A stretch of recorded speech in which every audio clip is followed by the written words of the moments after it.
Hello, this is David Lorimer. I want to share a further reflection on this extraordinary book of interviews by Jung surrounding his autobiography. When when his wife died in 1955, he wrote in one of these journals that I have yet to become what I myself am. This is a really interesting question to consider because in a way, all of us have yet to become what we are, because we can always grow in further awareness and development as a new phase of life unfolds. And what he says later in this book is he talks about that he came here to grow in awareness.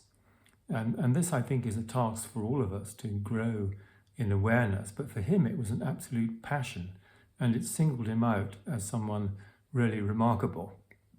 Now, part of what he writes about also in this red book, it's so large I can't even hold it up to show you, but his red book was published in 2009, and it consists of some deep reflections to his soul and some extraordinary images, some extraordinary paintings, and really makes Jung look a considerable artist, if you didn't know that already.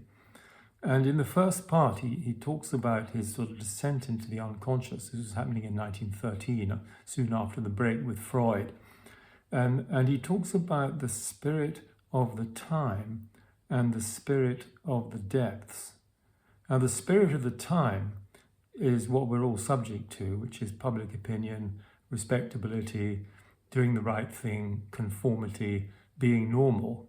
Whereas the spirit of the depths invites us to become who we are at a deeper level. And I find this very important in my own life, because we're all drawn to the outer conformity, the outer being able to relate to people normally.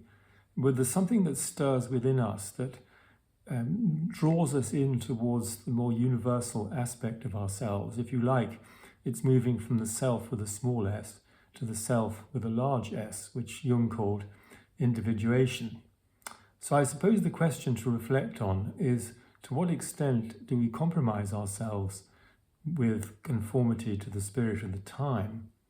And to what extent do we listen to the voice of our soul, of our conscience, and the spirit of the depths?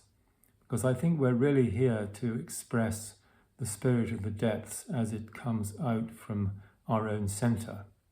So I'll leave you with those thoughts and reflections, and then you can see how this applies to your own life. Thanks for listening.